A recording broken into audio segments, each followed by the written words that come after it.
بسم الله الرحمن الرحيم. الحمد لله والصلاة والسلام على رسول الله صلى الله عليه وعلى آله وصحبه وسلم تسليما كثيرا. أما بعد، السلام عليكم ورحمة الله وبركاته. kala wol kisal ɗo en salmini goto kala inde mum e yettore mum, kala ka wawi wonde horlendi. Wano wirɗen noon ko salmingol jama on en wayridiri moƴƴa mi wayri natude ga sabu occupation ji kañumma e angal hattingol cellal moƴƴa. kono hande min yomi nato yurodiren wasodiren kadi seeɗa ko yowodiri e dina men kan, nde wonno ko ɗum ɗon wawata e nafude neɗɗanke on haray himo andi, kono o yejjita tawa noon ko hanaɗo andintinede sowno e saayi fi wota piiji go fuuto mo. eno jeeya e mum ko faala ɗen yewtude fi mum seeɗa fi geɗalɓe men ɓen. geɗalɓe men ɓen gasa ɓe wonde makko baɓe jango, wona ɓe karamakoɓe janguɓe islam hunji defte remplaça ɓe cheikh al albani en, cheikh bombas en e wawɓe wano maɓɓe cheikh salihul fawzan en.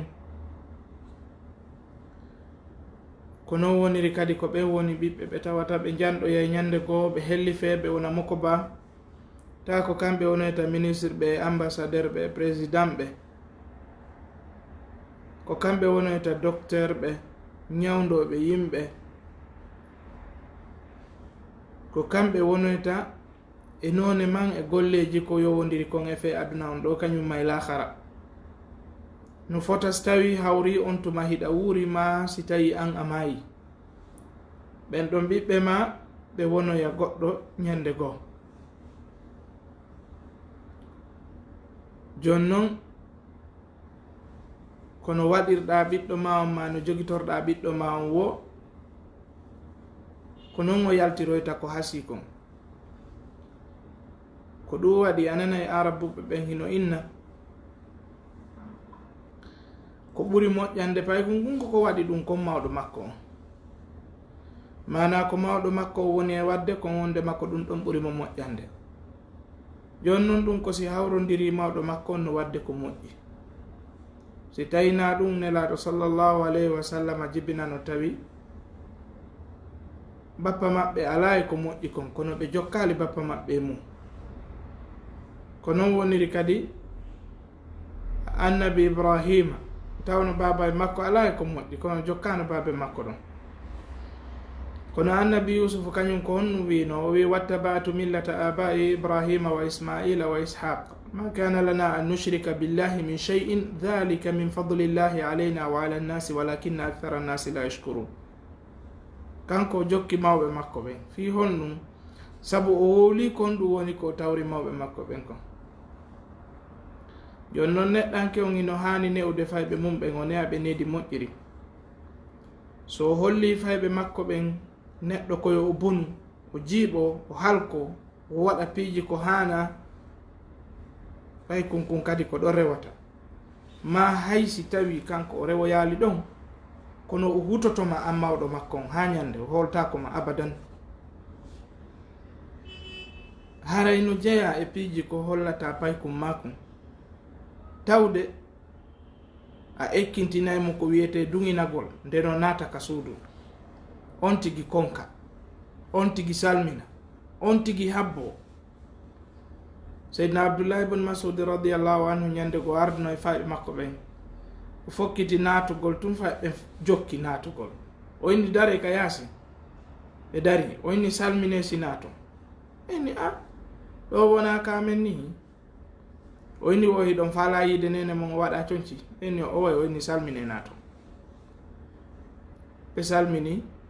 ɓe duŋinana, si ɓe naati ekkintin ɗum fayɓe maɓen hara ɓe juhatama ka samburu maɗa ka waliɗa ɗon, si wona ɗum ñande goo a wonoya e sa'i gomo a tawata faaletake ɓe tawe ɗon ɓe ara ɓe tawe ɗon tawa weltoroyta ɗum. dan neɗɗo on ko yo watta yila moƴƴa. hino jeeya e piiji ko wattante yila e muɗum, karamukoɓe ne'oɓe ɓen ɓe wi wo hanaka ɓeygu on e moodi on ɓe sonka ɓe haɓa ka tumbo salon ka ɓiɓɓe ɓe wonɗon. haysi ɓe haɓi koye ɓe yewtu hakkundeji maɓɓe ka nder suudu, wona ɓe arka salon ɓe haɓa ma ɓe sonka. si ɓe waɗay kadi piiji gono toon immorde fijindaruji wona ɓe waɗuɗi yeeso fayɓe ɓe, sina ɗum ɗon no mari ko battinta e ɓiɗɗo on. dan neɗɗo on no hani wattande yila e ɗum fota. no jeeya e piiji ko wattante yila e muɗum, wota jaɓɓo addugol hunde ko a tawanta hoore ma a faalaka fayɓe ma ɓe yiya ma ɓe ndaara. sa waɗi a heɓay probléme. misal joni goɗɗo yeehi sodoyi film, fi kala joni ɗum ɗuuɗa goto kala ka téléphone mum e ka connexion mum woni ndaarde, kono no wooda. misal joni a yiya e filmu ɓe windamo wona yani hana ndaarude mo wonɗo sengole duuɓi 17. bange goo sa ndaari ko jamfa woni nder ton, konno woni fanude nden komi faandi komi wiugol ko jamfa woni nder ton. goɗɗo neɗɗo fo neɗɗo si a wimo tun wota waɗu hunde kaari, mata yahu ɗo, mata memu ɗum ɗo, mata ndaaru ɗum ɗo, haqqille makko ɗen ko ɗon wonata. haray mo faala andude ko honɗum waɗi si wiɗa wotaw memu ɗum ɗo, mataw ndaaru ɗum ɗo, mataw yahu ɗo, haqqille makko ɗen ko ɗon dogata. joni noon ka wiɗa pay kunkun wotaw ndaaru on filmu ɗon wo, hande kadi a jonnimo ko haqqille makko ɗen miijo, konnu waɗi tigi tigi o inni wotami ndaaru ɗum ɗo. si a ala ɗon o heɓi feere ndaarugol, o ndaaray ko honɗum haɗirnoɗamo ɗum ɗo, ka okkimo e probléme. o yehi o yii ko duwano ka yiide, a waɗi ka haqqille makko goɗɗum. ɗum kadi wonay sabu o hutoma an, waɗi noon a addi goɗɗum ko hanaka ndaarede, a wimo na yo ndaaru. joni noon o ndaari o andi ko won nder ton kon ko hunde kanude, o hutike ma an. waɗi ko anduɗa kon a faalaka ɓe yiya, wona ya addu ton fewu. ino jeeya e piiji kadi ko hana wattanede yila e muɗum, waɗugol fayɓe ɓen ha ɓe melotako e téléphone ma o. téléphone ko hunde ko tawata ko secret wonande neɗɗanke fof, goto kala no mari ko wiyete privacy. si tawi woni hiɗa jogui téléphone ma on, wona ya accidumo e fayɓe ɓen sowno e sayi. sina ɗum si a waɗi toon piiji goo ko duwaka yiyanede ɓe kamɓe ɓe yii a heɓay ella, woni ɓe wowli woni ɓe wowlali ɓe hututoma. si tawile kadi an a waɗa toon piiji, kono hawrodiri gorejo ma addanima piiji goo, tawi an a ndaafi majji, ɓe ƴellitike e majji, ɓe fellita gila an on dawi ɗum ɗon no ka nder téléphone ma nder ɗon. joni noon goto kala no mari weldijo mo jaɓodirta piiji goo ko tawata ko rewata hakkundeji maɓɓe. si ɓe ƴellitike ɗum ɗon a heɓay ella. e kadi si ɓe ƴellitike muɗum, kamɓe kadi ɓe waɗoyi sifa muɗum, a wata ɓe haɗude. si ɓe waɗoyali sifa mum, kamɓe ɓe hutike ɓa. donc ma neɗɗo on wattanayila moƴƴa, o aynita fayɓe makko ɓen fota. fayɓe ɓen ne irtaki tun jaɓu ñama. ino jeeya e piiji ko wattante yila e mum, neɗɗo on nde o ekkintinta fayɓe makko ɓen haala makko kan, ta jaɓu wowlangol ɓiɓɓe ma ɓen haala janana, eto ɓiɓɓe ma ɓen wowla haala ma kan ka nder suudu ma, ɓe wawoya haala janana kan ka yaasa. janana kan kan rewangal wo rewangal ɗum ɗon ɓe waway, rewangal wo rewangal ɓe waway haala janana kan. eto jannaɓe haala ma kan ka nder suudu, eto ɓe wawa haala ma kan. waɗu leñol ma ngol tedda e maɓɓe, waɗu leñol ma ngol hitta e maɓɓe. waɗu tawa a wattay ɓe e communauté mo jeeyaɗa e mum on. ɗum na ayiɓe non, ɗum na ella non, ɗum na ko ŋiña. ko si a waasi wadde ɗum ko ɗon ella on woni. jannuɓe haala ma kan, waɗuɓe wowta haala ma kan, ɓe wawa haala ma kan, ɓe ɓowrinaka, ko ɗum andinta ɓe nafoore leñol mangol, ko ɗum kadi wonata sabu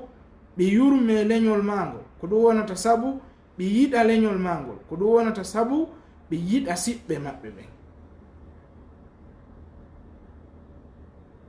sa waɗali ɗum ñande goo ani so yeyi ko waɗi si ɓe ari ha ɓe hewti e niveau ji goo hino ton, ɓe heɓi pilasiji go'o, ɓe wawata ndarude leñol mangol few. ko waɗi noon ko an hollunoɓe wondema leñol mangol na ko hitti, ko ɗum waɗi a jaɓali ɓe haalande haala ma kam few. naya añimɓe haala ma ka, naya añimɓe leydi ma ndi, naya añimɓe yimɓe maɓe, ko ya yiɗimɓe ɗum ɗon. kamɓe noon si ɓe janɗoyi ɓe suɓoto noon hande kadi ko ɓe faala ko. so tawi ɓe jokkoye ɗon e si ɓe jokkata, an a waɗiɓe ka rayuwal, accidiɓe e muɗum. sina ɗum ɓe aroyay kam mum ɓe nisa ko ɓe nananano ka haala kon. ɓe faaloye ka gollitirgol tawa newtako, ɓe suno ta ɓe wata hunde e muɗum. kombo woni sabu muɗum ko an, sabu an hiɗa anduno nafoore nden a jaɓali ɓe jannude ɗum ɗon. aray neɗɗo on ko yo watta hiɗa no jeeya e piiji ko hanɗe watta ndeyla e muɗum. ekkintingol fayɓe ɓen jannugol ɓe ko wiyete kon qur'ana e sunna. gasano woɓɓeyna kon no waɗi simi sakkitori ɗum ɗo, fiyon no waɗi mi adorali ɗum. ɗum ɗo ɓuri hittude, komi adori kon ɓuri jasude, kono hikma komi adorani ɗum ɗon kon ko sabu ko ɗum ɗon ɓura wersindede e muɗum. qur'ana e sunna on fopp no andi ko dinal islam ka woni kañum. kono ɗiɗa yimɓe ɓe wersindoto e majji moƴƴa par rapport e qur'ana e sunna o. no wawi wonde hara ɓe naɓude ɓe hiɓe janngoyde ndina, kono hara ɗiɗo ɓe ala yaccitude hakkille mumen. jan ekkintinaɓe qur'ana on etoɗa ha ɓe wawa haysi ko fatiha e corteji seeɗa ko ɓe juulira, ɗin ɗon tabita ko heddi kon e yara doy doy doy doy doy doy doy. e kalimatu la ilaha illallah muhammadun rasulullah ekkintinaɓe ɗum ta ɓe wawi ɗum, ɓe wowti, ɓe andi. siko pay koye toso ko ñila jogiɗa, yandi portoɓe no mari stratégie mum ɓe waɗata. si ɓe yeehi lelugol fayɓe maɓɓe ɓen, ɓe jogui bukkuji goo ɓeyna story books, bukkuji histoire, ɓe janga ɗum ɗon ɓe sifano fayɓe maɓɓe ɓen ha ɓe ɗanoro ɗon ɓe yimmoɓe yaa. ƴettu yewtereji fi sahabaɓe nelaɗo sallllahu alayhi wa sallam, yewtaɓe fi ɗum, yewtaɓe hande fi nelaɗo seeɗa ha ɓe ɗanoro ɗon yaha. nde a ñande kadi ara yewtaɓe fi sonnaɓe nelaɗo ɓe goto goto, ñande o ƴetta aaden goto, ma ɗum joƴƴinaɓe hiron ka salon, landoɗaɓe fi nelaɗo sallallah alih wa sallam, landoɗaɓe fi sahabaɓe makko ɓe, landoɗaɓe fi ɓeyguli makko ɗin, wallina kado hoytoso koye. ndara ko honno ɓe waɗirta concurrence fi heɓugol ɗin kadoji ɗon. ko ɓe waɗata ɗon concurrence kon fi heɓugol ɗin kadoji ɗon, wona e sabu ɓe retena fi ɓeɗo, wona e sabu ɓe anda nelaɗo, wona e sabu ɓe anda sonnaɓe makko ɓe, wona e sabu ɓe anda sahabaɓe makko ɓe. kono a yiyeɗo paykum tawa himo jogui tan darugol ballon ka télé maɓɓe, himo mari kadi PS2 ma PS3 ko fijirira ballon, joueur ɓe ɓen fuu mo andi ɓe, kono sahabajo nelaɗo hay goto o anda. nelaɗo sa sallam o andaɓe, o anda al khulafa u rashidun al arbaa, lontiɓe nelaɗo ɓe nayo o andaɓe, o anda al asharatu mubashirina bil janna sappo ɓe weltiniraɓe natugol aljanna ɓe mayali ɓe o andaɓe hina fere o anda sonnaɓe nelaɗo ɓe wano nene aicha en nene khadija en e wawɓe wano maɓɓe joƴƴinaɓe yewton landoɗaɓe questionji wallinanaɓe kadohoy habboɗaɓe ɓe jaabo nde ñande kadi jannaɓe goɗɗum kadi kono neɗɗo julɗo moko ba julɗo mo anda fi nelaɗo few o anda nelaɗo inde makko nde o anda ka o jibina o anda ka o maayi o anda sonnaɓe o anda sahabaɓe o hay goto jonnon mo jokki nelaɗo imo yiɗi nelaɗo kono le o anda fi oɗo hay fus yeetolan ko honno yiɗirta nelaɗo sallllahu alayhi wa sallama ha ɗum tabita ka nder ɓernde makko o anda ko mboni nelaɗo jonnon an si a anda nelaɗo sallallahu alayhi wa sallam a wawata jannude ɓiɓe maɓe ɗum ɗo a wawata ɓe yewde ɗum ɗo ɓe fama ɓe yeehi ka l'école ji ɓe jannoyama le Dieu le Fils et Saint Esprit the God the Father and the Holy Ghost ɓe yeehi ɓe jangoyi ɗum ɗon ton ɓe jangoyi wondema Jesus Christ is the Son of God annabi Isa ko ɓiɗɗo Allah ko ɗum woni koɓe woni jangude ton an a jannali ɓe fi nelaɗo sallllahu alayhi wa sallam yettolanko mum ɓe holoto sa woloyi ɗo ha jango ɓe anda kamɓe ko bonite nelaɗo ɓeni kamɓe ɓe anda ko bonite Muhammad eyi walla par ce que an a jannali ɓe ɗum ɗon a yewtali ɓe fi mum few kono ñande ñande hiɗa wakkili naɓugol ɓe ka l'école ɓe yaha ɓe jangoya ɓe arta kono a wakkilaki yettagol ɓe fi nelaɗo sallallahu alayhi wa sallam a wakkilaki yettagol ɓe fi al asharatu mubashirina bil janna a wakkilaki yettagol ɓe fi azwaju nabi sallllahu alayhi wa sallam a wakkilaki yewtugol ɓe fi auladu nabi sallllahu alayhi wa sallam a wakkilaki yewtugol ɓe fi hayatu nabi sallllahu alayhi wa sallam hay hunde ya anda e fi nelaɗo sa sallam si mawludu ari goɗɗo woli fi mawludu ɓe nayi ko ɓeɗo woni joɗade harmina mawludu ɓena mawludu no harmi onon ko hombo yetto on goɗɗo waccata nelaɗo kono si a landike mo ko hombo wiyete o nelaɗo sa sallam woni waɗande mawludu taw anda yetto lan noon si oɗo ɓiɗɗo ma o fotto yi e goɗɗo on no yenna nene Aisha yenna nene Hafsa yenna Seydina Aboubakir yenna Seydina Umar no moƴƴini du'a spécial no wi'e sanamay Quraysh ko huɗira nene Aisha e nene Hafsa e Seydina Aboubakir e Seydina Umar o ɓiɗɗo ma mo anda nelaɗo fotti e o hino huɗa ɓeɗo yeto lansi tawi o jokkatama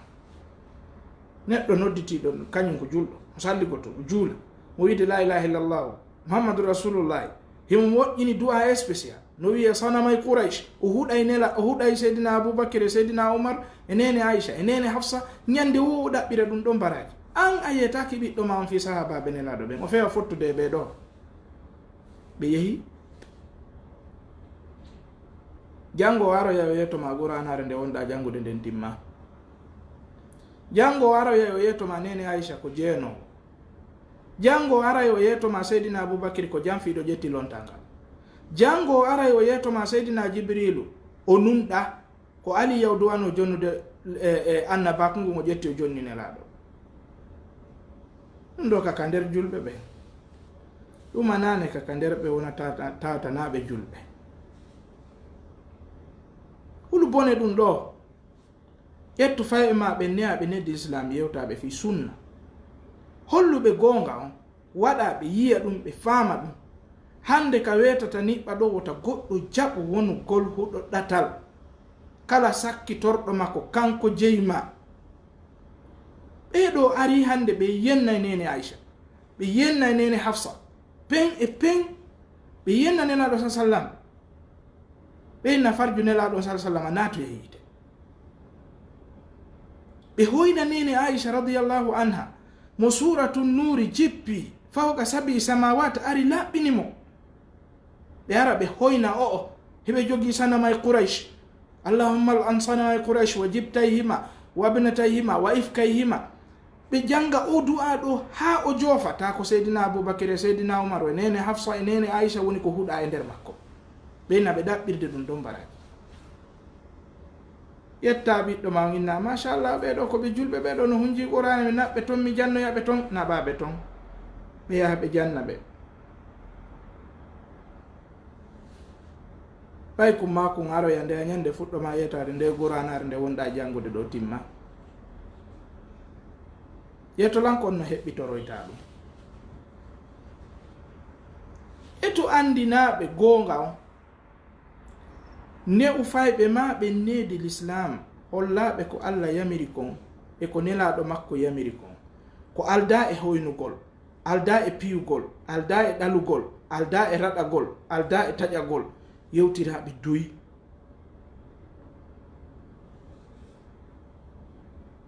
kono so tawi woni needi ma ndin fof ko jaɓɓu ñaama ko ha ɗon wawuɗa haray gollali si tawi needi ma ndin fuu ko wawuɗa ko ƴettugol fayɓe naɓaɓe ka l'école anglais ɓe janngoya ɓe arta si ɓe gañi ke hiɗa jonnande ɓe kodo kadoji hiɗa jonnude ɓe nokkeli goo ka ɓe yaha ɓe visitoya ɓe yaha ɓe fowto ɓe waɗa piiji ɗin fuu si ari ka sengo islam ɓe hunjaki cortewol hay bajjol ɗa wakkili yoɓande ɓe ka l'école mbuɗi sattuɗi fiyo ɓe janngu si a faalama yewtudude ɗo e karamakojo fiyo jannane ɓiɗɗo ma on o wolanima ɗo mbukoy ko koye ɗon mbukoy wonɗa e darde wona ko woni jannande ma fayɓe maɓe ko andiɗo joni a peesidiri a suɓike ko ko woni ka aduna ɗo ko tawata ɗum ɗo a yiyay ɗum ɗon directement ƴettuɗa ɗum ɗon accuɗa ɗon lahara makko ekkintin fayɓe ma ɓen salligagol juula ekkito joɗagol ka salon aynita fayɓe ma ɓen hiɓe juulude ndaara ko honno ɓe woni e juulirde ndaara ko honɗum mankita ɗum joƴƴinaɓe wiyaɓe he mi yiiɗa juulira ni wonani waɗirte ko ni waɗirte dareɗo ndaare lannan yaha waɗa ɗon démonstration on ɓe yiyana hoore maɓɓe ɓe tawa way jaka ko ni hino ella on ka ɓe falji ɗon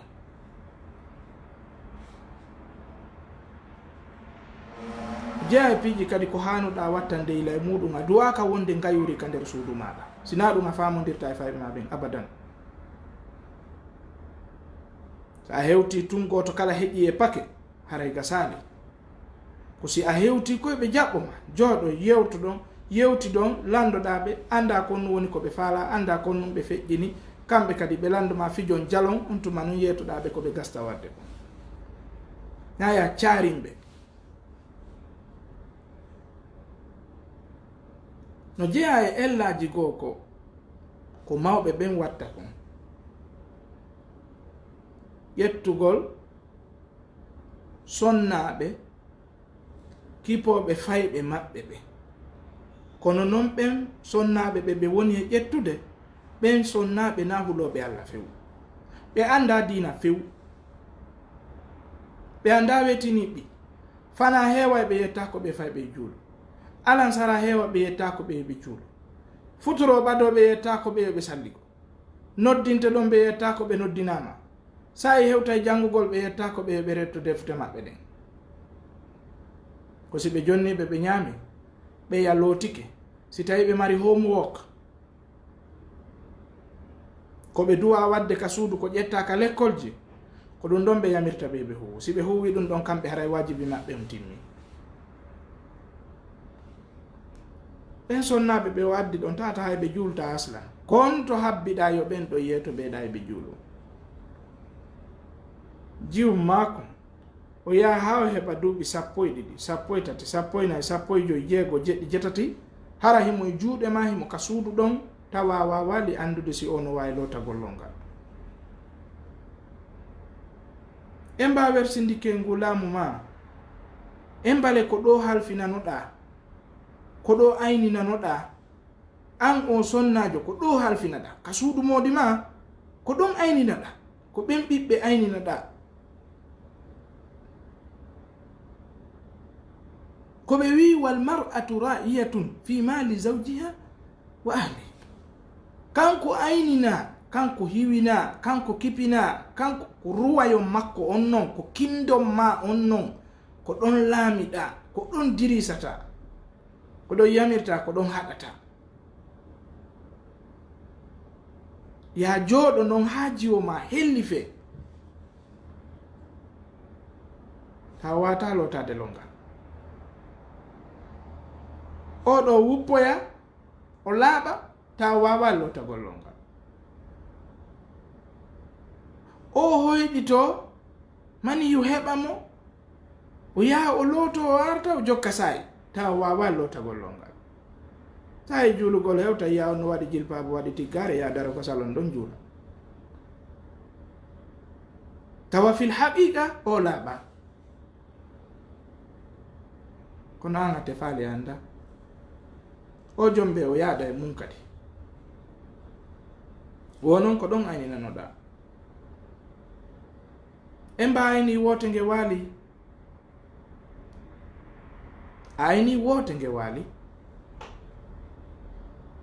pelletle ka français ma ka anglais ma ka espagnol ma ka portugais ma gandal go'o immorde gande porto ɗen, si wonno ko ɗon winduɗa mo wersindi e ɗum ɗon ko foti fanɗude on haɓayno. ɗo ɓay ko diina Allah subhanahu wa ta'ala kan a wersindike. watta hila dey nelaɗo sallallahu alaihi wasallam nani wondirno e ɓeygure mum nde. nelaɗo maki addibu auladakum wa ahsinu ta'dibahum, ne e fayɓe mon ɓe moƴƴino nedi maɓɓe ndin. pay kum ma ara yo inna bonjour mama, bonjour papa, o yaha o liɓa sako makko o feƴƴa, assalamu aleykum wa rahmatullahi wa barakatuh, aldaon. ko ɗum hanuɗamo jannude. nelaɗo maki ala adullukum ala shay'in idha fa'altumuhu tahababtum afshu salama baynakum. ene on accatami yeeto goɗɗum so waɗi ɗum o yiɗidiray ɓeyni hon ɗum. nelaɗo maki sakite salminago hakkudeji moɗon. nelaɗo maki mo wi assalamu aleykum mo mari baraji sappo, assalamu aleykum wa rahmatullahi o mari baraji nogay, assalamu aleykum wa rahmatullahi wa barakatuh o mari baraji capantati. ko ɗum haɗata ɗum ɗon haɗi janna ɗum fayɓe maɓe. yeeto lan si tawi hawri hara pay kum ma kum wiyano si o waɗi nde hunde ɗo par jour himo mari 10 euro, ma mo mari 10 dollars, ma mo mari 10 pounds,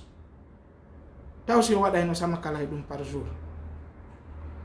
wattano sama kala e ɗum. ɓeyna sa waɗi ɗum ɗo tun e kun application mum ka téléphone ma ɗo tun, par jour kala kan waɗɗa ɗum ɗo a heɓay konti 10 dollars ma 10 euro ma 10 pounds ka nder téléphone ma, ko noddira ha ka falaɗa connectoroɗa internet. ñande wo ñande o waɗay ɗum ɗo. na noon fere si ɓe wi ko capantati. joni noon ɗum ɗo ko baraji, ko ɗiɗo le natirote aljanna ɓaawo yurmede Allah, ko ɗe golle ɗo natirote aljanna ɓaawo yurmede Allah.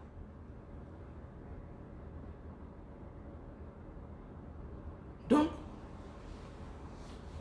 si tawi woni a jooɗike a wersindike ɗum ɗon haray gollali.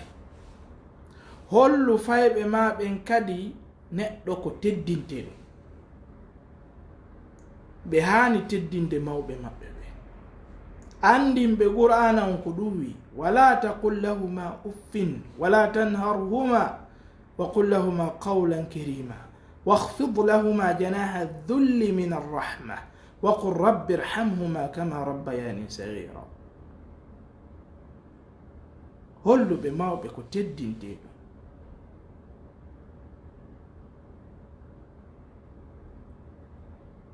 holluɓe yoɓe wattu wiwgol goɗɗo ɓe kono ko o tun nene a yahay babayn a waɗay hunde kaari ekkintinɓe haala ma kan no moko ba teddinirte. fiyo ɓe teddine, si ɓe teddinima ɓe teddinay ñokondo maɗa, gorejo ma, fewrojo ma. bal ɗum hino wona sabu ha ɓe yaafane hay dunubaji maɓɓe ko ɓe boni e maɗa. daaru karama ko ɓen ko ɓe wi ko ɓe inni wo si tawi payku o waɗi mawɗo makko goɗɗum ko satti e makko, mawɗo on wawali muññade yaafomo ma paykun kun tuuba mawɗo on yaafomo ha mawɗo maayi e nder mum yaafakimo, karama ko ɓe wi yo yahu o moƴƴoyo e fewroɓe on ɗon mawɗo makko siko yumma makko num moƴƴoyo e fewroɓe yumma makko ɓen num goreɓe yumma makko ɓen num welɗiɓe yumma makko ɓen num ma baaben makko siko baben makko o bonino e mum ɓen fatike o yaha moƴƴoyo e ɓe ɓen ɗon naɓi dayno ɗum no wona sabu o yaafane dunubaji makko ko fawñi e mawɗo makko on ko on noon si tawi no woni ha yamo teddintama kono no teddinirta ɓeeɗa. Seydina Abdullah ibn Umar radiallahu anhum wondi e sahabaɓe makko heɓe hoore lawol ɓe yaha ɓe fewi fottude mawɗo o wi dare ɓe dari o cippi o yahi o lunni o mawɗo o hiwrimo ha moƴƴo ƴetti doloke kendejo o hokkorimo o waɗanimo jawdi buy o ƴawi ka mbaɗɗatere makko o ini mahi eni kono wonduma yo mawɗo ɗo ko waɗiranɗamo ɗi piiji ɗo fof o inni o ko weldijo baba e gannu sabu ɗum ɗo nelaɗo maki addibu awladakum wa ahsinu ta'diba ne e fayɓe mum ɓe moƴƴinon nedi ndin ekkintin geɗal juma on teddingol ma ekkintin kadi tentini onon ɓe wonirɓe leyɗe porto ekkintin paykum maku ñamirgol ñaamo tentini onon ɓe wonirɓe leyɗe porto waɗi noon si a yahi ka restaurant ji ɓe wallinanima plate um kun ɗo ɓe ƴettay kuyero on ɓe walliniramo ka nano ga ɓe waɗa laɓi kin ka ñaamo ga sa ƴettiri kuyeron a cukki a ƴettay woni laɓi kin taƴƴira no taƴƴirɗa ɗo laɓi kin ko nano ngo wonɗa e ñamirde nelaɗo tawno goɗɗo no ñamira nano ɓe maki ñamiri ñamo ngon o wi mi wawata nelaɗo maki a wawata ha o maayi jungo makko ñamo ngon hewtali ka hunduko sabu tawde ko o jaborno nelaɗo na angal mbawdi ko mawnintinare nelaɗo maki a wawata ha o maayi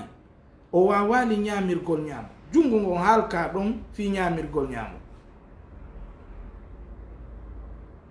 ta mawnintino few ekkintin ɓiɓɓe ma ɓe ñamirgol ñaamo si ɓe wawata ñamirde kuyer on ñaamo yo ɓe sooɗo ɓe ñamira jungo ngon ɗum no ɓuri ɓe moƴƴande ɓe ñamirde nano ngon ñamirgol nano ngon no harmi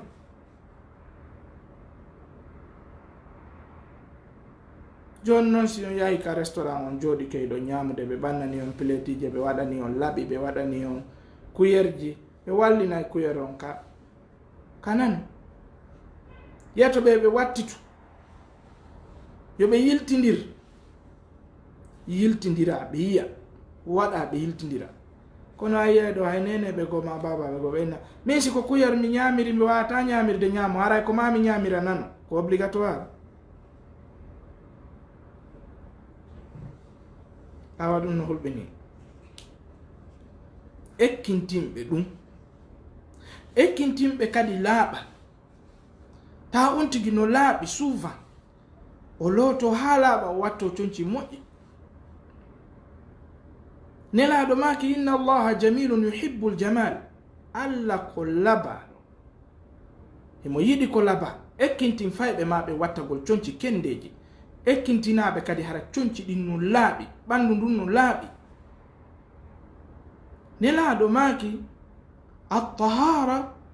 ko chatturul iman koyo on tigi laaɓo kadi hayno jeeya e julde men nden ka sartiji julde koye taw hara conci ma ɗin no laaɓi an hiɗa laaɓi nokkure ka jultaɗon no laaɓi e hoore ɗum kadi andita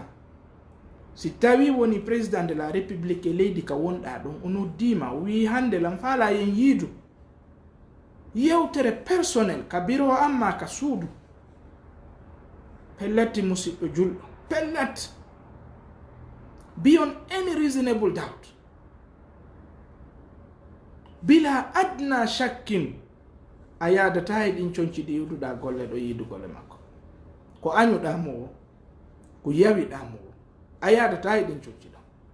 a moƴƴintinto ha moƴƴa si yahaka makko. ɗo noon ko Allah wonɗa yewtudude. Allah noon no wi qul man harrama zinata allahi allati akhraja li ibadihi wattayibati min arrisq.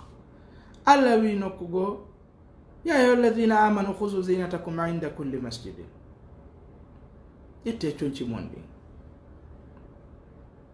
Nelaɗo maki Allah hino yiɗi si tawi nemi ni jiyaɗo nema yo yiw e makko batte on nema. Wowtin fayɓe ma ɓen laaɓugol, wowtinaɓe salligagol ha moƴƴa, wowtinaɓe wattagol conci timmuɗi so ɓe ara ɓe juula, ma si ɓe yaltay. Andiniraɓe ɗum ka sengo islam wondema julɗo no landa ko yo laaɓu, ko yo wonu decent wona propre. Andiniraɓe ɗum ka sengo islam wiya ko ɗum Allah landi. Jonnaɓe ɗen mise ko tata ɗum ɗo no yona ko ɓe fama. Ene si lanɗon wi hande yon yawka makko ko ɗum ɗo wattotoɗa o, jon noon Allah taguɗoma tagi on lanɗo lamminimo e hoore ma on ko ɗum ɗo wattantoɗamo, a jonnimo ko miijito. Kono sa inni a pay ko famata, a wona e ɗon o famata, ko duwa famude ko mo famata par ce que ala mo faminde, ko duwa ka famude ko mo famo yay ɗum ɗon o ara waddane ka suudu ta wata yeddude. Andinmo ɗum. Nelaɗo sallallahu alaihi wasallam maki muru abna'akum bisalati li 7 wadribuhum alayha bi 10. Yamire fayɓe mon ɓe yoɓe juulu tuma ɓe heɓi duuɓi 7 ete ekkintinon ɓe ɗo yoɓe juulu. Si ɓe heɓi duuɓi 10 si ɓe juulali focceɓe fi andintingol ɓe julde nden important mayre on. Kono hikki ɗo wa farriqu baynahum fil madaji, sendidiron ɓe kadi ka mbaldeji, jiwoy koy e goroy koy kum kala feere.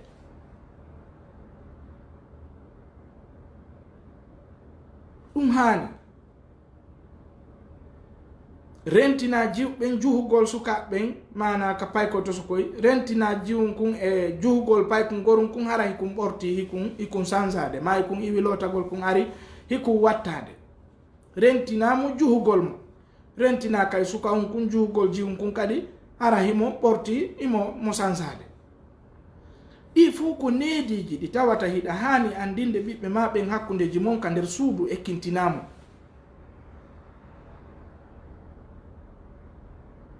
Ekkintina ɓiɗɗo ma be hollamo gotum kala konto ko duwa wonde.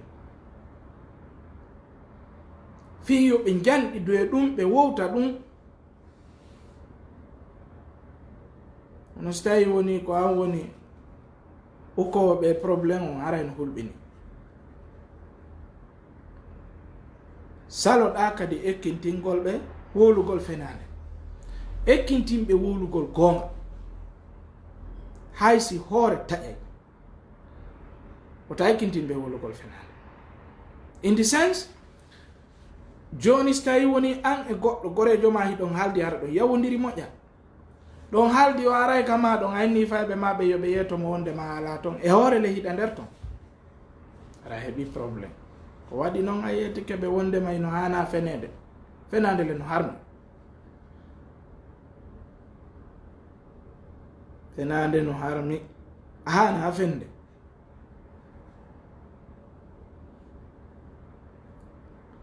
Ekkintin fayɓe ma ɓe neediji l'islam ɗi, ekkintinaɓe nde hiɓe waalo yoɓe waalodo e salliki, ekkintinaɓe nde hiɓe waalo wona yoɓe ɗano ɓe moccitaki. Yimɓe no huli lampol, no huli cenke, no huli korte, no huli ndurdanede, no huli ɗum e ɗum e ɗum e ɗum, kono a moccitota ko anam cay.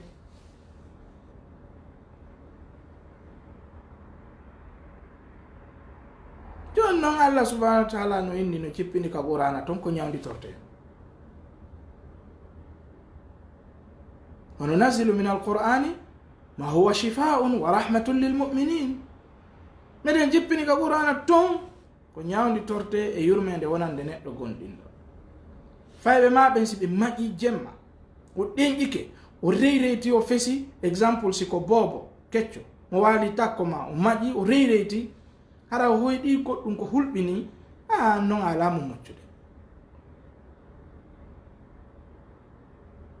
jonno nelaɗo sa sallama hino moccayno seydna alasan e seydna alusein. nelaɗo noon ko nelaɗo ko o jibril jippotono e muɗum ko o woni cheytane wawata waylade. o moccayno seydina alasan e seydina alusein. ويذكما بكلمات الله التامات من كل شيطان وهامة ومن كل عين لامة. moccir ɗum ɓiɓɓe maɓe ndehi ɓe waalo si ɓe janɗi ɓe ƴoƴi seeɗa yeeto ɓe ɓe moccito si ɓe waalo yeeto ɓe ɓe waalodu e salligi ɓe helli faaka taw sakkona ɓe hoyɗitoto ɓe nawa yani mani no yalte maɓɓe salligi on no boni ma ndiyam ɓowruɗan no yalte maɓɓe salligi on no boni yeeto ɓe ɓe waalodu e salligi. ɗum ɗo waɗa e cheytane on wawata ɓadagol ɓe.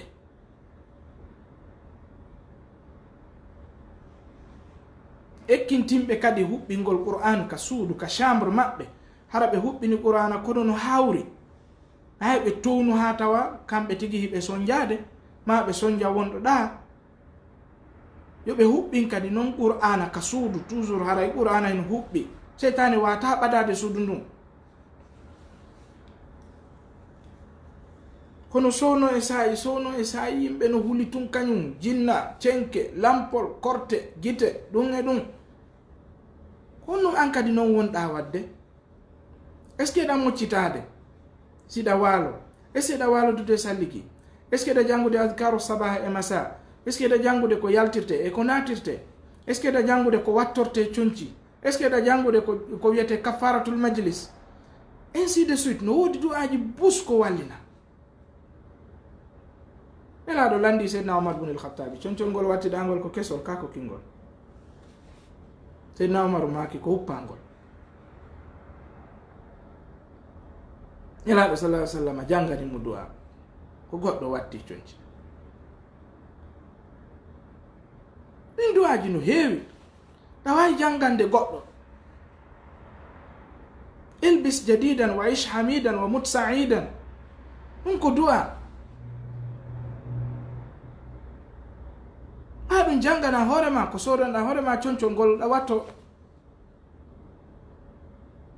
allahumma inni asaluka khayrahu wa khayra ma sunia lahu wa a'udhu bika min sharrihi wa sharri ma sunia lahu. jangu ɗum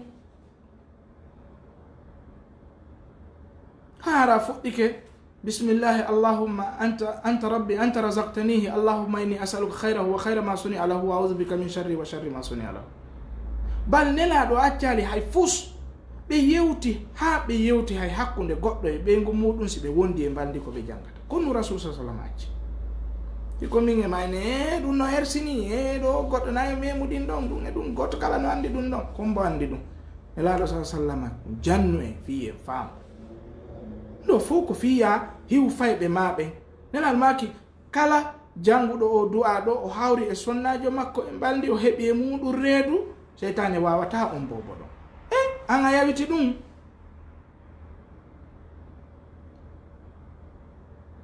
hinde huñande goɗɗo kañum no huli no maapi. nelaɗo no maka sa jangi so to bagara ka nder suudu ma cheytane wata natude ɗon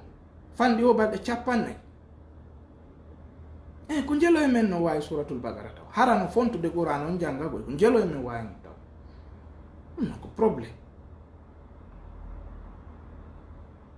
a janata fayɓe maɓe hay fus a yiyata ko ɓe a wajata ko ɓe andintaɓe. so no yiɗa huuli yo goɗɗo daruɓe goɗɗo memuɓe yo goɗɗo ɓadoɓe ma ɗum ɗum e ɗum e ɗum an ko si mapini a dogi ka karama kojo on ko ɗon tan jiniɗa heɓa solution. on tigi do no hani watta ndeyla moƴƴa jiya e piiji ko wattanta yila e muɗum e yewtugol fayɓe maɓe andingol ɓe e rentagol e wolugol piiji ko tata ɓe hana wolde kala ko tata kon concernaɓe ɓe terto. nelaɗo maki da ma yuribuka ila ma la yuribuka. nelaɗo maki min husni islamil mar'i tarkuhu ma la yani ko ɓuri moƴƴude e l'islam neɗɗo on ko nde o rentoto e hunde ko concernamo. Andin ɗum fayɓe maɓen ekkintinaɓe ɗin piiji wowtinaɓe. Goɗɗo noddi tun pay ko nena kombo nodduma o ekkintinmo yo heɓu limite ka o yahanta ha ka o yahanta wonɗo wonɗo. Sina ɗum ñande goo ko ka falano ka ɗon non tigiri ando ko ɗon andoto. Ko waɗi noon a haɗali ɓe ka duwanoɗa ɓe haɗude ɗon ɓe yawtanoyte keeri. Si ɓe yawtanoyima keeri ɓe yawtanoyay wonɗo wonɗo. Siɗɗo julɗo e to acca batte mo tawata regrettatamo e fefayɓe maɓe. Waɗi noon ñande goo si a maayi ɓen hedditike ɓaawo ko ɗon aroyta e du'a mo nelaɗo sallallahu alaihi wasallam mako noon. Nelaɗo maaki idha mata al-abdu inqata'a amaluhu illa min thalath ɓe maaki sadaqatun jariya aw ilmun yuntafa'u bihi aw waladun salihun yad'u lahu. Si goɗɗo maayi activité ji makko ko waɗayno kon fappu dartoto fuu dartoto si wona piiji tati. Sadaqatun jariya ko sadaka ilowo ko wanno, aw ilmun yuntafa'u bihi ma gandal ngal o janguno o janni yimɓe tawi ɓe nafitorde ngal, aw waladun salihun yad'u lahu ma pay ko moƴƴum. Ayi o wi aw waladun o wi salihun ma pay ko moƴƴum ko hino du'anomo e ɓaawo makko. Jon noon so tawi an a accano ko yo yaw ka Facebook ɗon o waɗa photowal ma ñanal o wiya rip o bugo nanni rest in peace ko ɗo woni on rip ɗo rest in peace lanni ko ha ɗon kanko wandi waɗangol ma du'a wanda waɗangol ma sadaka e ɓaawo ma wanda moƴƴere fus o anda ko wawa ma waɗande e ɓaawo maɗa.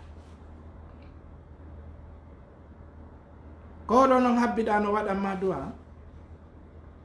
a jannanomo ɗum a andinanomo a wajanokimo a yewtanomo bal a andinanomo hay nelaɗo hino yewtimo ɗum ɗon no anini moƴƴa. Waɗi noon so tawi woni on andano sifa ɗin ɗon piiji fuu tawi Allah no hokkunoma jawdi a darni cuuɗi a soodi terenji a udditi pilasiji a waɗi factory ji e ɗum a waliki a mayi a acciɓiɓe ɓe anda l'islam ɓaawo maɗa ko ɓe faalaɓe woni e wadde konko ɓe woni e wadde ɗon tawde an a ne aali fayɓe ma ɓe needi l'islam a tawtoye ɗum janngo. Sina ɗum ndaaru ayeje ɗiɗi no ari ka nder qur'ana ayeje hulɓiniɗe. Allah subhanahu wa ta'ala wi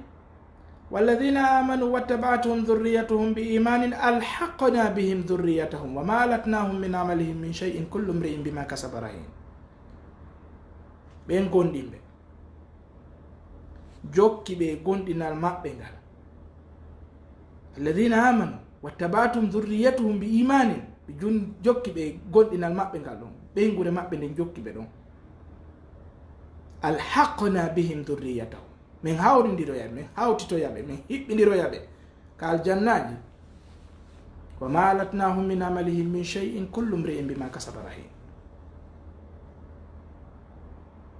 Ka aljannaji ɓe hawtoyde nde wonnoɓe ɓeeɗa jokkuno ɓeeɗa ka imanu ka gonɗinal wano yusufu wirnono wattabatu millata abai ibrahima wa ismaila wa ishaqa ma kana lana an nushrika billahi min shay'in dhalika min fadlillahi alayna wa ala nnasi walakinna akthara nnasi la yashkurun. Ndare contraire maggal on Allah subhanahu wa ta'ala wi ala inna alkhasirina alladhina khasiru anfusahum wa ahlihim yawma alqiyama ala dhalika huwa alkhusran almubin. Ala fame innal khasirina tabiti ko wiyete perduɗo tigi ñande dalngal alladina khasiru anfusahum ko perduɓe wonkiji mun ɗin wa ahlihim e ɓeygoreji maɓɓe ɗin yawmal qiyama ñande dalngal allah wi ala faami dhalika huwa alkhusranu almubin e ko ɗum woni perdi mawnude a ko ngal ɗon kadi annabi ibrahima arno e mum annabi ibrahima wi to kañum e baba e muɗum ɓay o noddimo ya abati ya abati ya abati ya abati ha o ronki o e jaɓali o innimo salamun alayka sa astahfiru laka rabbi innahu kana bi hafiya ko yuɓɓi e ngal ayawal ɗo koko allahu subhanahu wa taala inni to wa qada rabbuka alla tabudu illa iyahu o wi wa bilwalidaini ihsana o wi fa in jahadaka ala an tushrika bi aya go wa in jahadaka li tushrika bi ma laysa laka bihi ilmun fala tuti'huma wa sahibuhuma fi dunya ma'rufan resultat on kon ngaroyta o wi wattabi sabila man anaba ilayya jokkuɗo laawol angol on ka baba en ma enene maɗa ɓatum ɓe wortike ɓe jaɓali ƴettude laawol ngol jokkuɗo laawol angol ko noon naya yawɓe de naya yennuɓe naya aybinɓe naya wikkoɓe naya añirɓe ko ya okkorɓe teddinaɓe yurmeɗaɓe yiɗaɓe du'anoɗaɓe ɓattoɗaɓe waɗanaɓe kala ko yowodiri e aduna on kon wa sahibuhuma fi dunia o wi ma'rufan kono ko ari kon kala akhara o wi wattabi sabila man anaba ilayya a ko ngal annabi ibrahima wannoɗa o inni salamun alayka sa astaghfiru laka rabbi innahu kana bi hafiya e aya go o wi wa a'tazilukum wa ma tad'una min dunillah e aya go wi kafarna bikum wa bada baynana wa baynakum al-adawata wal baghdha ila yawm al-qiyamah sabu on ko ɓay ko angal pewal kono ka yusufu ɗa o wi wattabatu millata abayi donc neɗɗo on ko yo watta hila ndaaru ka annabi zakariya ɓay o torike allah wi ya yahya huzi lkitaba bi quwatin wa ataynahu lhukma sabiya kono allah waɗo yeeso ton o wi o teddinimaɓe makko ɓe ndiɗon wa hananan min ladunna wa zakatan wa kana taqiya wa barran bi walidayhi mo ɗiggan nene makko e ɓe makko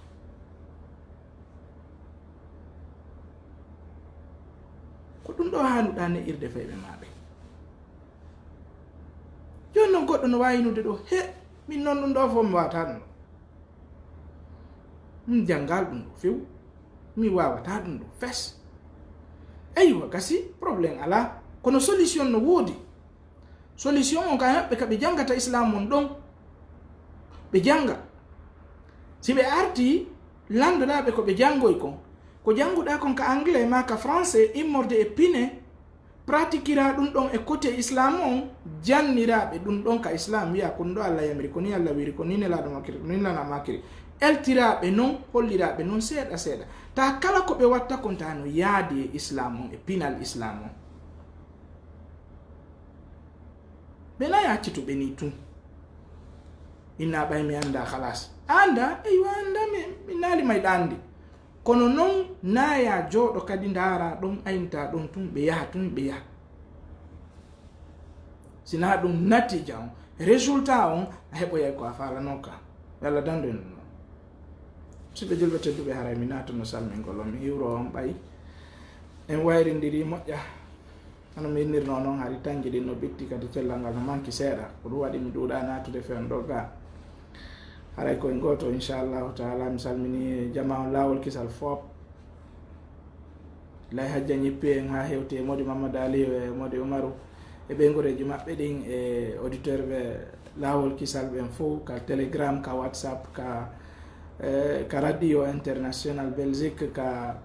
page lawol kisal facebook ɗo jama on foop salminama duyiɓe suddiɓe kañum ay karakonkoɓe wonɓe jannude ka lawol kisal ɗo ɓe wonɓe contrôle des page ji ɗin fo e wonɓe contrôle de radio on e question réponse ji ko wona e waɗede e morle docteur wuuri en e wawɓeno maɓɓe haray kadi hiɗe mari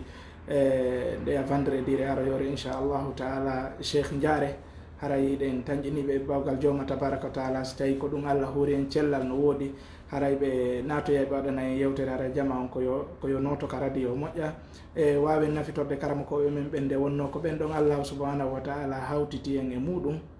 e ko ɗum ɗo waweten famirde dina men kan si tawi woni en heeɓi feggande tawa hara ɓen no wooda hara koyen noddu landuɗen tefen yenitiren fi en andu dina men kan fi e waw nafitorde hara en duttali e niwre waɗi no nelaɗo sa sallam maki taraktukum ala almahajjati albayda layluha kanahariha la yuzigu anha illa halik kitab allahi wa sunnati mi hacci on e lawol danewol peŋ jalbugol tal goɗɗo lawol noon oñota koye maggol illa haalikun si wona haal koytoɗo maki kitab allahi wa sunnati deftere Allah nden e sunna on ɗum ɗo mi hacciri o joni noon so tawi an a wawata landu karamo koɓɓe haray siɓɓe julɓe tedduɓe ar mi salmini on ko nene goto mo on Issa Sall mo pita ware ya leymiro depuis Arabie Saoudite Madinatul Munawwara. Assalamu aleykum wa rahmatullahi wa barakatuh. Subhanakallahumma wa bihamdika ashhadu an la ilaha illa anta astaghfiruka wa atubu ilayk.